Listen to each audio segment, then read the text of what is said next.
Greetings and salutations. So good to see you all and be with you again for episode 4 of season 5 of Sound Mind. I am Gideon Winfrey, licensed therapist, your host, and welcome. And we're so glad to have you today. Thank you so much for tuning in. Thank you so much for the great feedback. Thank you for the sharing.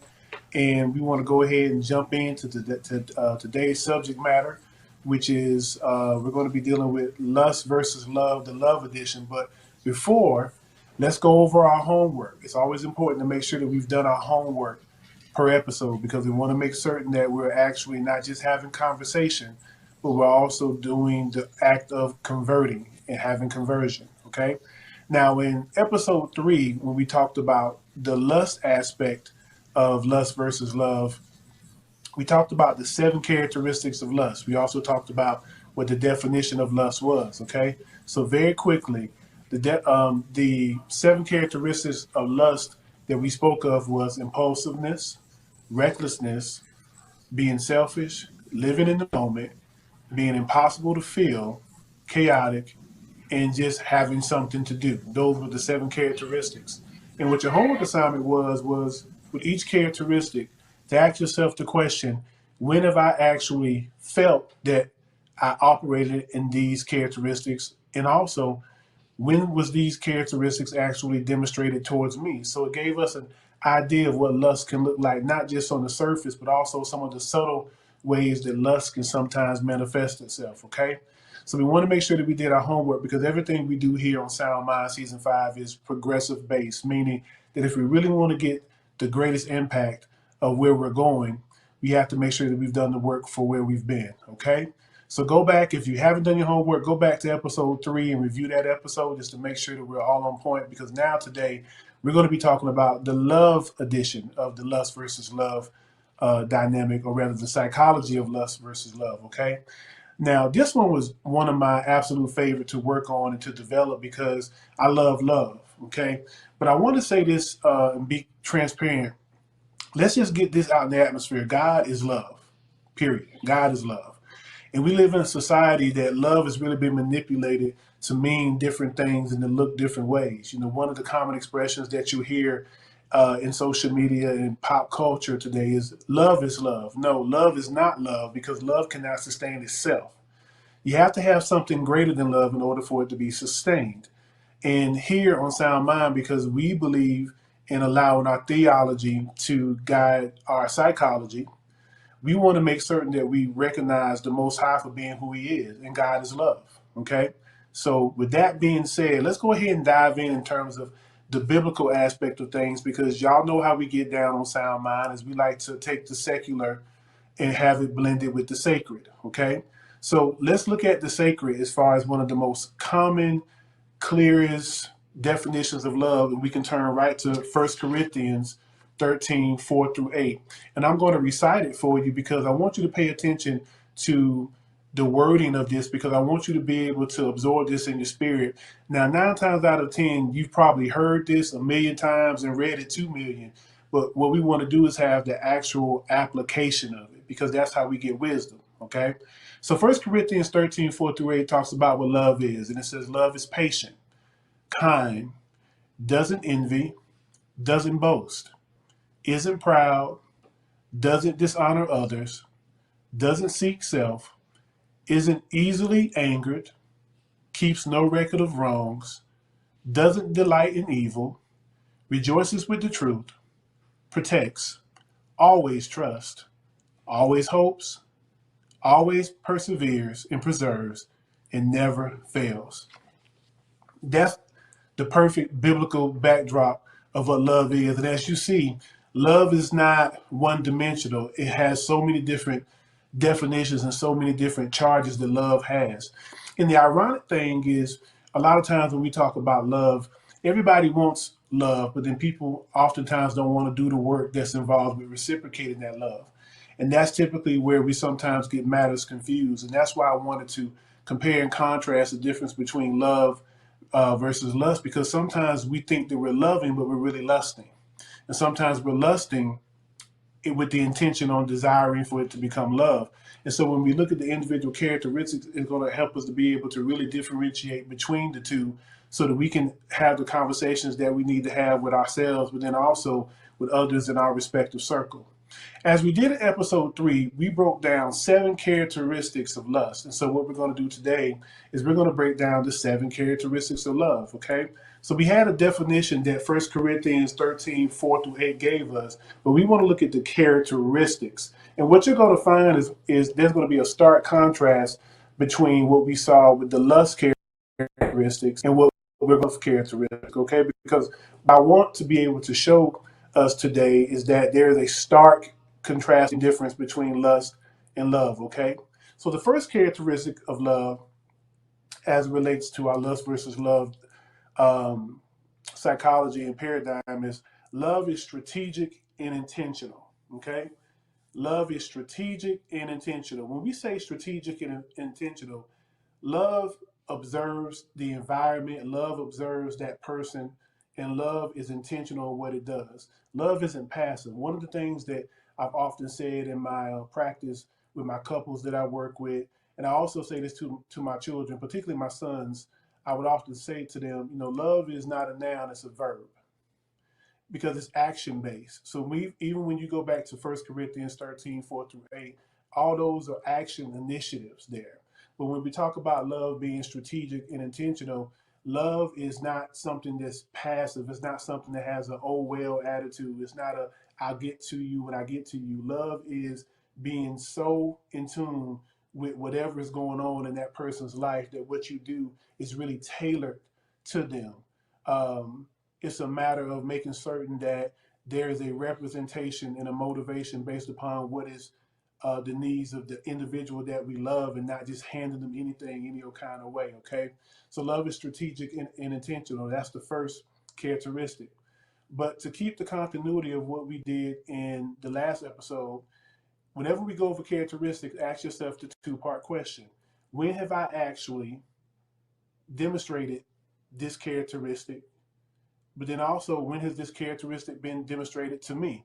So what that's going to do is provoke some insightful reflection in terms of how you have loved, if you've loved, and also if you've been loved in return. So it's going to really help us recompartmentalize and really, for the sake of being honest and transparent, after this exercise is really going to promote us being able to look and really see what love is, how we've demonstrated it, and how we've been able to receive it from others. So some of us may have to go and do some reclassifications of people in our lives based on this, because we want to be in loving relationships, not loving in concept, but loving in action, loving in actual demonstration. Okay. So the second characteristic of love is orderly. It's orderly and it's prudent. Okay. Love has a certain flow to it. Okay. Love isn't all over the place. Love isn't, for lack of a better term, it's not sun-timey. Okay. Love is consistent. Love does have ebb and flows, but overall it's going to have an order to it. In a way, you can kind of know what to expect from a person when they love you, because they've shown over time that there's going to be an order to what they do. There's going to be an integrity in what they do when it comes to you. Again, they don't just bring you anything. They're going to always bring their best, and it's going to be reflected in what they do, because there's going to be an order to it. There's going to be a flow to it. It's not going to be shambles of different actions that they take and just kind of expect you to just kind of take it. A great example of kind of where we saw orderly love, you actually can see that in Cain and Abel. And we all know the story about Cain and Abel, how Cain ended up killing Abel. But the interesting dynamic is that both Cain and Abel brought an offering to God, but the difference between Cain's offering and Abel's offering, that Cain's was very chaotic. It was just kind of thrown together. And God refused his offering because God said, I don't want you just to take something and just give me anything. Where Abel had given him something that was well put together, it reflected order, it looked strategic, it was intentional. And so God gave the favor of receiving the offering from Abel, because Abel's offering was orderly in that capacity. So that's a great example that we want to look at biblically in terms of, okay, what does that love look like from an orderly perspective? Okay, so that's our second characteristic. So don't forget, ask the questions: when have I felt that this was done to me and for me, and when have I done this to others? Okay.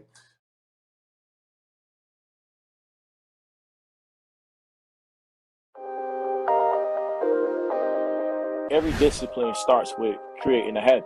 Find a plan that works for you. I know you can put a reminder in your phone, call so and so in 30 days.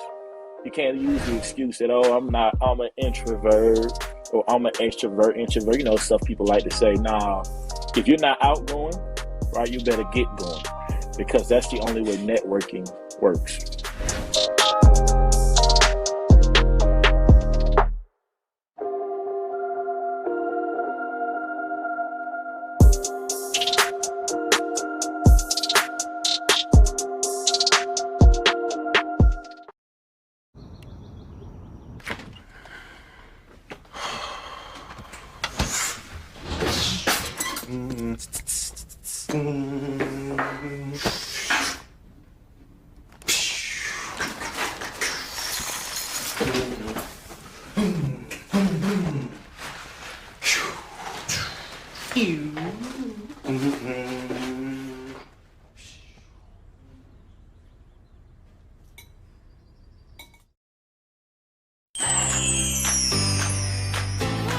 We are still talking all about the season of fall.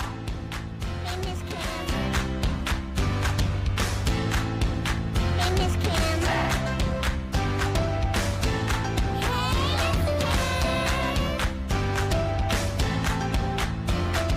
I love you.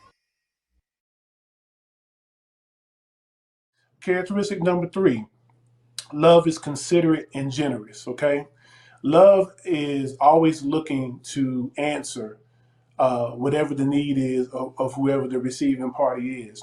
I was reading in my research the other night just about marriage and relationships, and I saw something that was so moving that I had to literally take my glasses off and kind of lean my head back, because the writer had said, love answers the love of another. And that was so powerful, because that was saying that love is always being considerate. It is always taking the other person in mind without them having to ask for it. A lot of times when we think of love, we want someone to be mindful of us and to be considerate, to make us feel as if we are a factor and that we matter without it having to be asked. So often in my sessions, and a lot of times in my marriage and relationship counseling, I see that one of the biggest struggles is people feel as if their mate is inconsiderate. They feel as if their mate just takes them for granted, as if they're just there and they'll kind of get to them, and it's not really a priority. So oftentimes when people express therapy, well loved by my mate, it often comes down to a matter of just simple consideration and simple acts of being generous. How can we show generosity and consideration? How do we spend our time? What type of sacrifices do we make? That's a major, major aspect of love that's right there with consideration, is sacrifice as well. So look at the kind of sacrifices that people make for you. Look at the kind of sacrifices that you make for others. And so when you look at this dynamic, again, you want to look at these characteristics and see when have we experienced it, but then also when have we given it to others as well.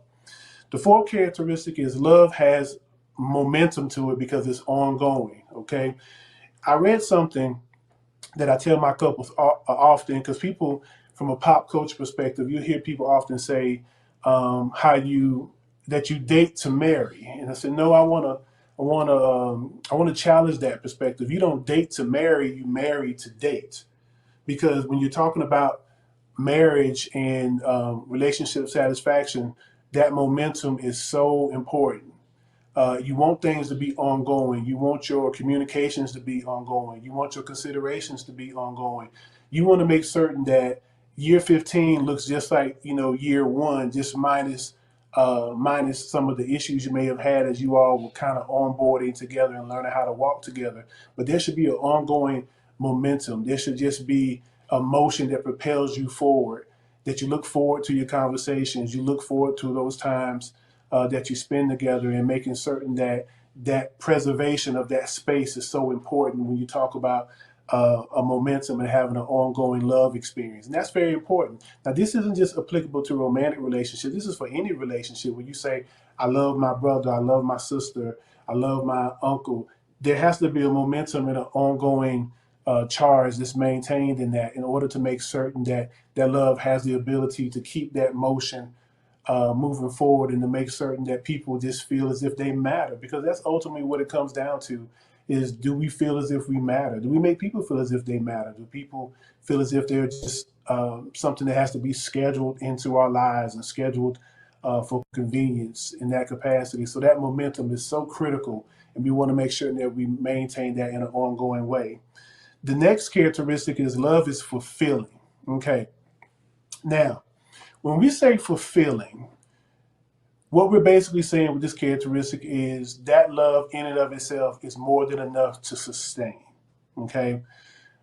I want to talk about kind of the opposite of that, just to give us a better understanding of the power of how love is charged to be fulfilling. Because on the lust side, we talked about how the characteristic of lust is it's impossible to feel. Okay. Meaning that no matter how much you do, it's just not enough. Now, I want to be very careful to tread lightly on this, because a lot of what defines something being enough is just a matter of having a conversation. And that's something that's very important to have. When anybody that you love, you should be having constant and frequent ongoing communication. And a lot of time with the couples that I work with, I have to help them recondition their minds to not take for granted that, you've been together for however long you've been together, or the fact that you're in the same home, because you can just get caught up in going through the motions and the ebb and flow of just being in the same space, but you're not emotionally in the same place. And that takes, being intentional and making certain that we're always checking in with each other to see that each person is fulfilled. One of the things that I always propose is just asking the questions. This is something I propose to my married couples. I practice this in my own marriage. Just making it a point to, on a regular basis, just ask, how are you? How are we? Is there anything you need from me? Is there anything that I can do better? Are you getting all of your needs met? Are your wants met? And those are some very adult questions to ask. And my hope and prayer is that each relationship has the emotional maturity to be able to receive the answers without taking it personal. But that, again, that's a part of the love definition that we heard in 1 Corinthians 13, 4-8, when it talks about how love doesn't keep record of wrong, and that it doesn't delight in evil, nor does it rejoices in, that it rejoices in truth as well. So these are the things that we want to look at and be mindful of as far as the characteristics, and definitely that definition of love that we spoke of earlier. The next characteristic of love, number 6, is peaceful. Love is peaceful. One of the most peaceful experiences you can ever have is when there is a true, authentic love that's in place. It causes you to just have a certain relaxation, even when situations may be troublesome and maybe you just kind of hit a rough patch. It's just that peace of knowing that someone is equally invested in this space as you are. And with that peacefulness, it allows us to be settled. It allows us to look at that particular relationship as a refuge of sorts. It's the one thing that we want to run to.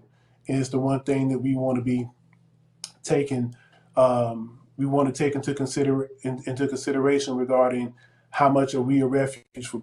I once read somewhere that it said that the first thing that you think about, or the first place that you go when there's a hard time or difficulty, is often an indication of where you feel or you felt love. And I found that to be very deep and very authentic. When having a bad day, who's the person that you first think of calling? When something happens, that can be scary or even traumatic, who are the first people that you think about calling? And that is an indication of either where you have felt love, or where or indication of a place where you actually feel as if you've had a connection of love to them. Okay, so that's just something to think about and be in consideration of as we talk about the love aspect of the lust versus love psychology.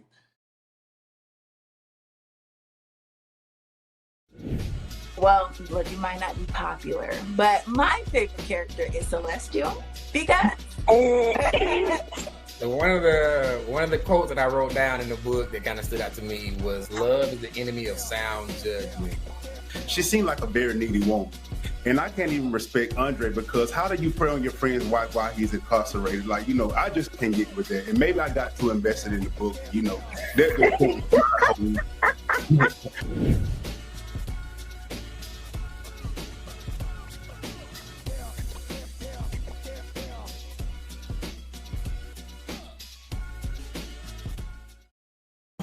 Meet the scan, a simple procedure whose mission is to detect lung cancer early.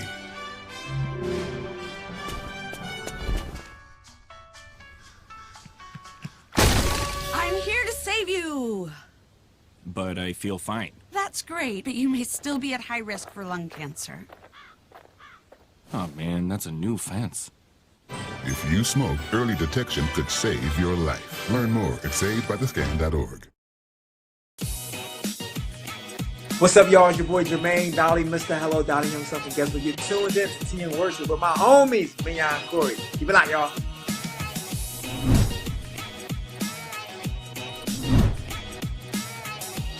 Hey y'all, it's Candy West, and you're watching Tea and Worship with Mignon and Corey.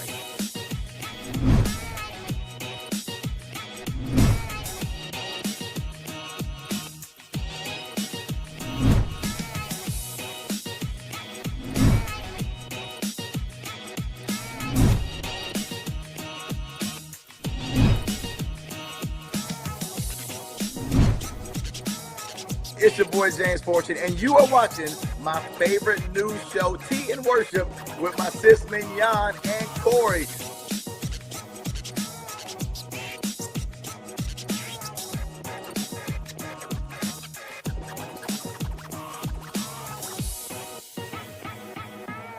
In the last one, love is always doing something.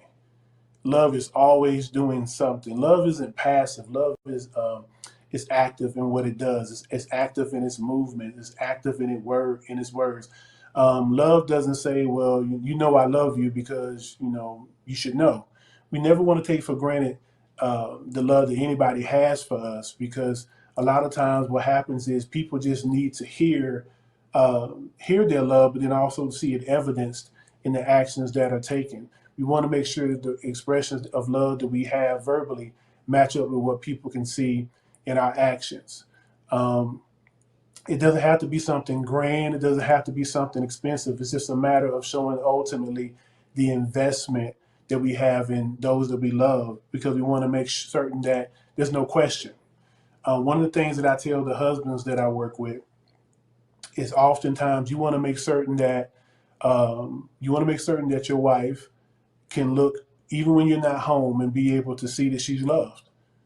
She's loved. And the reason why I charge love so hard on men is because as husbands, we are charged with the godly responsibility to love. And you'll see that in Ephesians 5:25. God was very particular about what he wanted the husband to do. He said, "Husband, love your wives the way Christ loved the church." Now, sometimes I know my sisters like to stop right there and say, "Well, yeah, God said, love me." But God also tells the sisters to submit.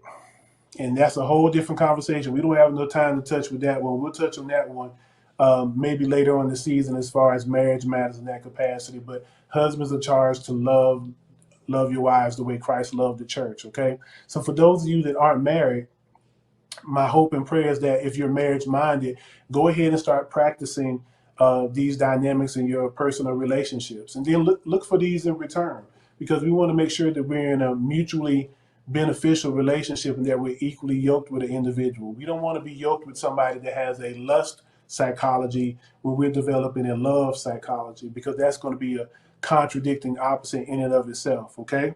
Now, we talked about the legitimacy of love versus lust, and what we want to say so that we can have a better understanding is that love is wanting the legitimate things in legitimate ways. Okay. Now remember, when we talked about lust, we said that lust was when we want legitimate things in illegitimate ways, but love is the complete opposite. We want the right things the right way. Okay. Now let me be uber transparent with you all with this one. One of the things that I know, and this is what I try to stress in my premarital counseling components, is that if you know this is the person that you want to be with, and you first and foremost laid it at God's feet, and if you've received that authorization from God, you want to make certain that you are wanting it the right way and going about it the right way to the best of your abilities. One of the things that I truly believe is that when things are decent and in order and godly, he will authorize it and finance it.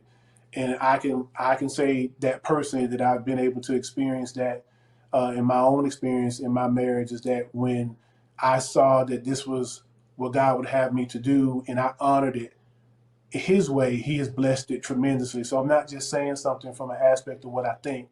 I'm saying something from the aspect of what I truly know. What I like to tell my patients is I would never tell you to plant a seed in your field that I haven't seen a harvest for in my own. So I can personally attest to the importance of doing things the right way, in a godly way, particularly if you say you love it. If you love it, you're going to want to bless it and you want it to be blessed. But you can't say that you love something and you're going to compromise it. So that speaks volumes in terms of the integrity of our relationships. How do we handle disagreements? How can we say we love someone, but then the first time there's signs of trouble, we're turning outward? We're turning away from that person. That's not what love does. Lust does that because lust is just based on the moment. We talked about that characteristic. Love is just based on in the moment. And once that moment is gone, then lust kind of goes on about its business. So it's important to keep that in capacity when it comes to love and understanding that, again, love is wanting the legitimate things in the legitimate ways, and love is wanting the right things the right way. Love says, I want ongoing momentum, not just a moment. When we talked about lust, remember we said how lust just wants the moment. Love says, I want ongoing momentum. I want to be able to build and continue and keep emotion going. It's going to improve us and elevate us on an ongoing basis. So when you look at the differences between lust versus love in the psychology, then we have some real sincere conversations that we really have to have with ourselves, because once you get the information, you're accountable for the information.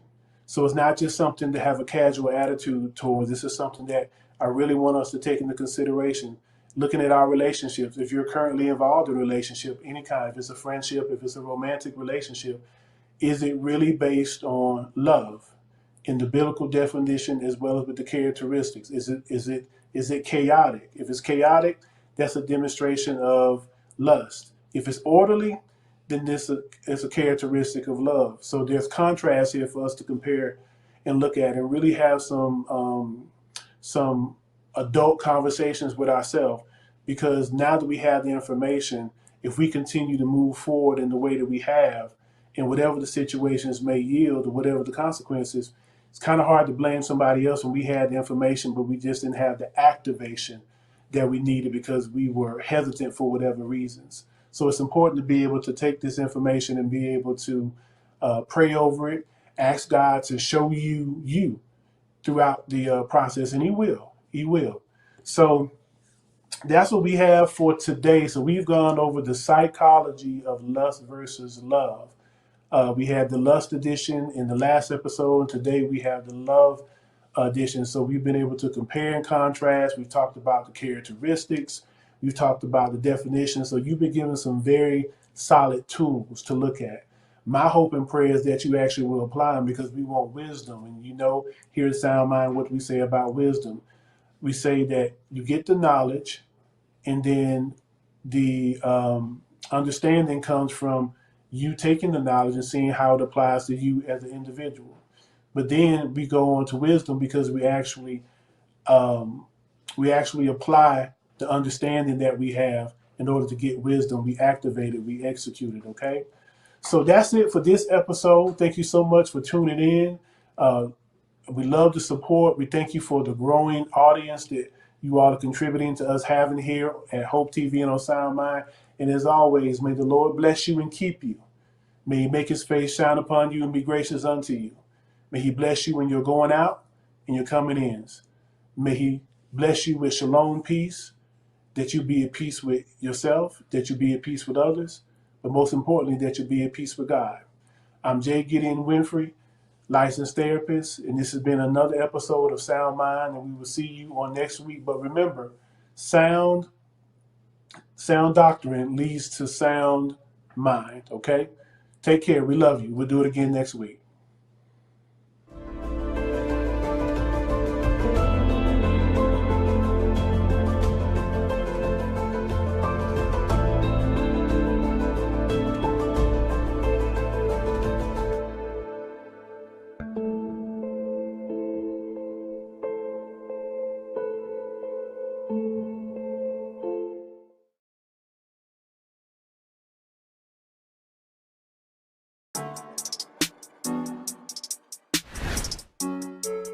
Why do you think these men don't want to get married?